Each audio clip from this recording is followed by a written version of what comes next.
Okay, so let me ask you a question. And I want you to be really honest with yourself for a second here.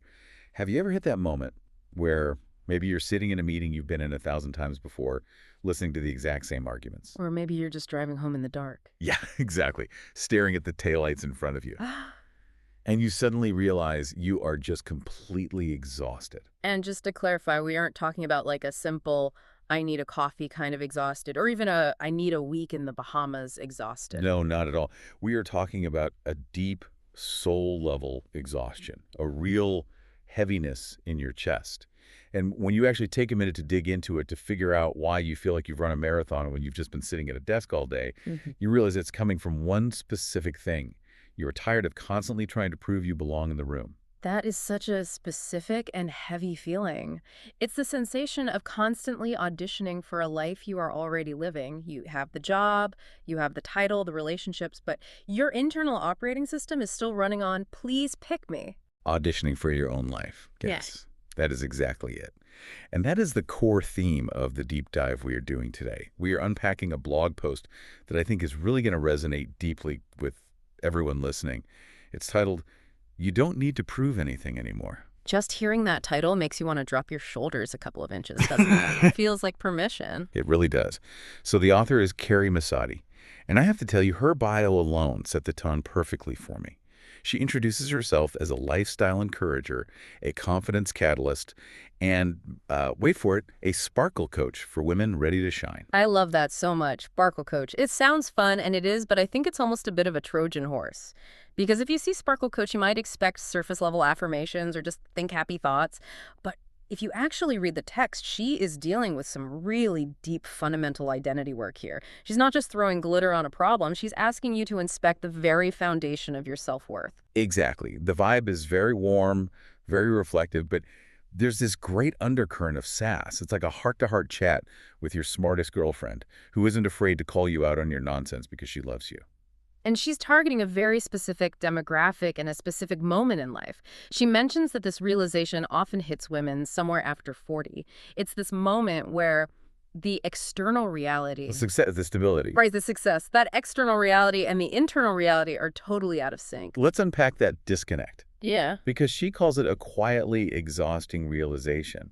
She says she is still trying to prove herself, prove she's capable, prove she's relevant, prove she can handle it. Why quietly, do you think? Because it's entirely internal. To the outside world, this woman looks like an absolute powerhouse. Right. She's running the meeting, organizing the family schedule. She's getting it done. Nobody sees the panic. Nobody sees the mental calculation happening before every single sentence. It's quiet because she's the only one who knows she's doing it. And here is where it gets really interesting. And honestly, a little heartbreaking. Carrie writes, and sometimes she's the only one asking for proof. That stopped me in my tracks.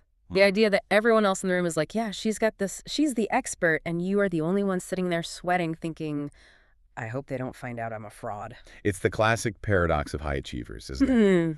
You would think that the more you achieve, the less you feel the need to prove yourself.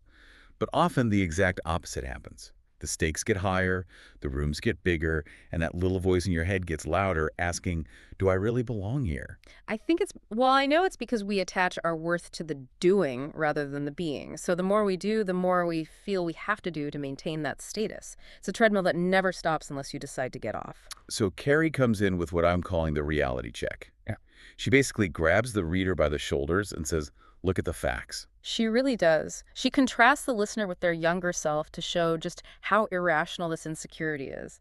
She writes, you are not 25 hoping for a chance. I think we need to sit with that for a second. Yeah. Because culturally, we are just so obsessed with youth. We fetishize those 30 under 30 lists. We act like if you haven't disrupted an industry by 22, you're hopelessly behind. But Carrie's saying, no, look at what you have because you aren't 25. Right, because when you are 25, you are largely potential. You are untested. You should be trying to prove you can do the job because, frankly, you haven't actually done it yet. That anxiety at 25 is functional. It drives you to learn to stay late to figure it out. It's an appropriate anxiety. Exactly. But at 45 or 55, at that point, you aren't potential anymore. You are proven capability. Carrie lists out the assets. She says you are not inexperienced. You're not untested. You have decades of wisdom. And she breaks down what that wisdom looks like. It's not just degrees on a wall. She mentions wins and losses. Mm. And I love that she includes the losses. Oh, the losses are crucial. In fact, if we connect this to leadership theory, most experts would agree that leaders who haven't experienced significant failure are actually dangerous. Dangerous. It's a strong word. Why is that? Because they don't know their own limits and they don't know how to recover. If you've never lost a client, botched a project, or had to shut down an initiative, you're terrified of it happening. You operate completely out of fear. But if you've had losses, like Carrie mentions, and you survived them, you have a resilience that a 25-year-old simply cannot have yet. You know that a failure isn't the end of the world. That's a massive asset. It's scar tissue, but in the best way. Yeah. It's armor. She also lists hard conversations and leadership lessons. Think about the thousands of hours that represents. Navigating office politics, delivering bad news, rallying a team when morale is low, negotiating salaries. Those are the hard conversations. You can't learn that in a textbook. You earn that through the fire. Carrie is reminding us that we have a whole library of experience that we are completely ignoring. And then there's this one line she includes that I think is so beautiful, and it adds a different texture to the conversation. She lists faith that has been refined. That really stood out to me, too. Refined suggests a process, right? Like gold in a furnace.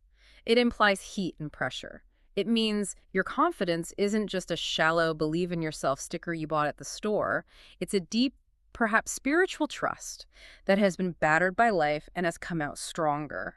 It adds a vertical dimension to this confidence. Yeah. You aren't just trusting your resume. You're trusting the journey you've been on and the faith that carried you through the valleys. Exactly.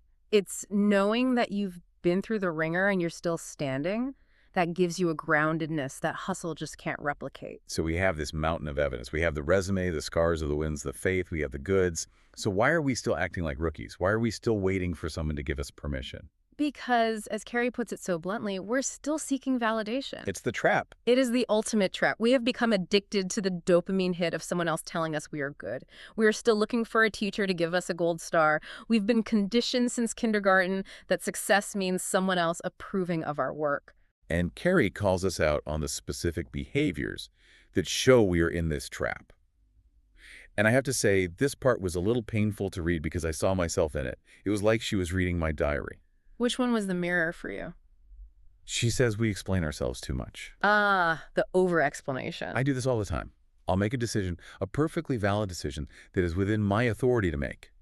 And then I will spend 10 minutes explaining to everyone why I made it, citing my sources, outlining my logic, just begging them to agree with me. And what you're doing there is signaling insecurity. You're saying, I don't trust my own authority, so I need you to sign off on it. You're essentially acting like a subordinate to your own team. Exactly. And Carrie's saying, stop it. You don't need to do that. Transparency is one thing. Seeking permission is another. She also lists we say yes to. Like the automatic yes. This is a huge issue, especially for women in the workplace. You say yes to the committee, yes to the extra project, yes to the bake sale, not because you have time and not because it's your passion, but because you are afraid that if you say no, you will lose your spot. You're trying to stay indispensable. We exhaust ourselves trying to stay indispensable. That is such a heavy line. We think if we put down the ball, the game stops. But usually the game keeps going. And we could have just taken a break. Exactly. And then there's we over-deliver beyond what was asked. The classic overachiever syndrome. Oh, you wanted a 2-page memo. Here is a 40-slide deck with animations and a bespoke soundtrack. And we think we are being helpful. We think, look how much value I'm adding. But really, we are just being loud. We are screaming, look at my value, please validate me. So what is the alternative? If we stop doing all this, if we stop the hustle, the explaining, the over-delivering, what do? Do we just sit there? Carrie says the alternative is knowing. Peace doesn't come from proving. It comes from knowing. And this is the pivot point of the entire deep dive. We need to define what knowing means here. It's not arrogance. It's not walking around thinking you're better than everyone else. Right, it's not bragging. No. Carrie defines it as knowing your value isn't up for debate. Knowing your experience speaks for itself. Knowing you don't have to audition for spaces you already belong in. Value isn't up for debate. Imagine walking into a meeting with that mindset. Not thinking, I hope they like my idea, but thinking I have a valuable perspective, whether they like it or not. It changes everything. It changes your posture. It changes your voice. Carrie describes this shift in confidence that happens after 40 or whenever you decide to embrace this. She says it's not loud, it's not defensive. It's not chasing applause. Exactly. It is grounded. That word grounded keeps coming up for me. It feels stable. Like a tree with deep roots versus a sapling blowing in the wind. It creates a sense of safety for everyone else, too. Think about it. When you are around a leader who is frantic, constantly trying to prove they're the smartest person in the room, it's exhausting for you. You feel their anxiety. It makes me anxious. I feel like I have to manage their emotions. But when you are around a leader who is grounded, who doesn't need to shout, you feel safe. You trust them because they trust themselves. She gives us this mantra. I know what I bring to the table. I know what I bring to the table. It's a statement, not a question. And it doesn't scramble to justify itself. You know, this part of the blog really reminded me of a conversation I had with a mentor years ago. I was totally freaking out about a presentation I had to give to the board. It was my first time presenting to the bigwigs. I was prepping for days, making all these backup slides, memorizing stats I didn't need, trying to anticipate every possible criticism. The classic over-preparation as a shield tactic. Exactly. And my mentor, she saw me spinning out. She sat me down, looked me right in the eye and said, "Why are you trying to convince them you're an expert? They hired you because you are the expert. Just go be the expert." Wow. That cuts right through the noise, doesn't it? It changed everything. I realized I was approaching the meeting like a student hoping for a grade instead of a professional offering a strategy. I deleted half the slides, I went in, I spoke like a human being, and it was the best presentation I ever gave. It was that transition from proving to being that Carrie's talking about. You stopped auditioning for the role you already had. Exactly. But here is the catch, and I think this is where the rubber meets the road. Carrie addresses this beautifully. What if you stop auditioning and the room doesn't like it? What if the environment actually wants you to scramble? This is the right room theory. And honestly, this is the bravest part of her writing. It's where she challenges us to make some hard choices. Let's get into this, because it's scary. She writes, the right rooms won't require you to over-explain. The right people won't need convincing. The right opportunities won't demand you shrink or overextend. Won't demand you shrink? That hits hard. How many of us have shrunk ourselves just to fit into a room that was too small for us? Dimmed our light because it made someone else uncomfortable? Or the opposite, we overextend ourselves, twisted ourselves into pretzels to fit into a dysfunctional culture. So the hard truth she delivers is if the room demands that you shrink or beg or constantly prove your worth day after day, then they may not be the right rooms. that is a mic drop moment. It really is. Yeah. Because it forces a decision. You can either keep exhausting yourself trying to please people who are committed to misunderstanding you, or you can find a new room. And that takes courage. It takes that refined faith we talked about earlier. It takes believing that there are other rooms out there. It does. But notice the strategies she suggests for dealing with these situations. She doesn't say flip the table and storm out in a rage. She suggests a shift in energy. She says maybe this season isn't about pushing harder. Maybe it's about standing steadier. Standing steadier. I love that image. Instead of leaning forward trying to grab validation, you lean back. You stand firm in your shoes. She says, let your work speak. Let your presence speak. Let your peace speak. Let your peace speak. That is such a fascinating concept. In a corporate world or a busy family life, peace is rarely seen as a communication tool. We think of communication as words, slides, emails, but peace is a power move. It is. If everyone is panicking and one person is at peace, everyone looks at that person. They become the anchor. Exactly. It signals authority. It signals, I am not moved by this chaos, and that is incredibly persuasive. So we've covered the exhaustion, the assets. We forget we have the bad habits of over-explaining and this shift to grounded confidence. It's a lot to take in. It's a complete rewiring of how we show up. It is. But I think for the listener, the takeaway is really about permission.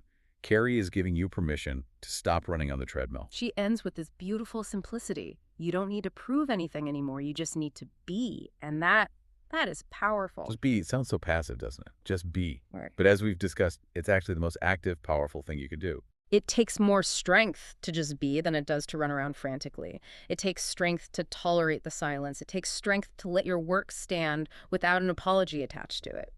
So what does this all mean if we really take this to heart? If we stop the proving? If we connect this to the bigger picture, I Yeah. think it raises a really provocative question for everyone listening. And this is the big takeaway I want people to walk away with. Lay it on us. Think about the sheer amount of energy you burn every day trying to prove your worth.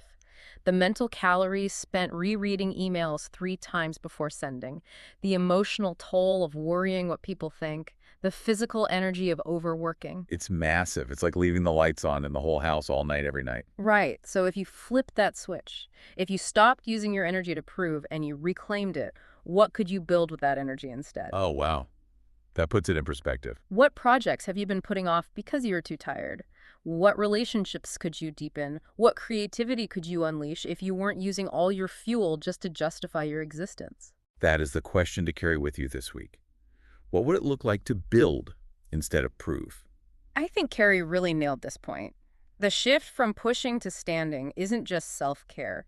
It isn't just about feeling better. It's about unleashing your actual potential. You can't change the world if you're too busy auditioning for it. Absolutely. And listen, we have just scratched the surface of Carrie's world. We mentioned she is a Sparkle coach.